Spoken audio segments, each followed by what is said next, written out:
Après la première journée, qui était l'occasion de découvrir les méthodes de créativité, de les partager sur un sujet d'atelier et ensuite sur un concours d'idées, la seconde journée était la journée efficace du séminaire. L'état d'esprit des animateurs était une certaine fébrilité. Ils avaient déjà bien réussi la première animation, à savoir le concours d'idées. Ils savaient qu'ils en étaient capables, mais le lendemain, c'était une animation non plus d'1 heure, mais de 8 heures, et un sujet qui était non plus un prétexte, mais un sujet réel, donné par le management et sur lequel on attendait d'eux qu'ils fassent progresser et aboutir le groupe sur des solutions concrètes.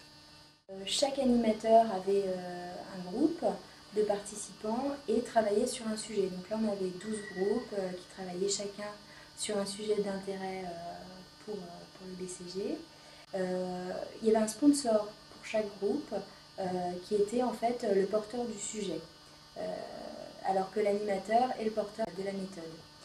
Les participants posaient des questions dans un premier temps au sponsor pour bien comprendre le sujet et valider la problématique ensemble. Ensuite, il y avait toute une phase de créativité où les animateurs, avec tous les exercices de créativité qu'on leur avait transmis, le brainstorming, mais aussi le jeu des 7 familles créatives ou d'autres exercices, aidaient en fait les participants à trouver des idées, à faire des propositions sur ces sujets. Et enfin, il y avait une dernière partie où on se retrouvait tous en plénière et chaque animateur venait présenter les idées fortes de son groupe en se servant de ce qu'il avait appris pendant le marché aux esclaves pour présenter une idée. On a eu d'ailleurs des présentations très différentes. Il y a eu des efforts vraiment faits sur à la fois le fond mais aussi la forme. Et il y a eu vraiment des bonnes idées qui sont sorties de ces groupes et sur 12 sujets très différents. Au cours de la seconde journée, à la fois les animateurs et les participants se sont surpris eux-mêmes par l'originalité et par la qualité des idées qu'ils ont été amenés à proposer. Je pense que les meilleures réactions étaient lorsque les idées étaient soit bizarres, soit saugrenues, soit vraiment on s'y attendait pas, soit complètement à 180 degrés par rapport à la direction habituelle ou bien pensante sur le sujet. Là, effectivement, il y a des réactions.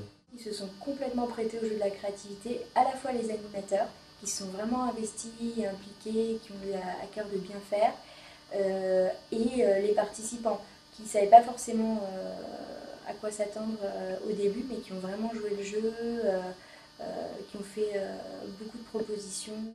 Le commentaire général ou l'appréciation générale, c'est que c'était hors du commun, intéressant, amusant. Donc un séminaire qui sortait du commun et donc qui restera, je pense, gravé dans leur mémoire en tout cas. C'est l'habitude au BCG, après chaque meeting, séminaire, formation, événement un peu particulier qui sort du commun, on a l'habitude de faire un questionnaire de satisfaction, de savoir ce que les gens en ont pensé. 96% des gens étaient satisfaits et 87% des gens ont trouvé la formation au-dessus de normal, donc bien ou excellente.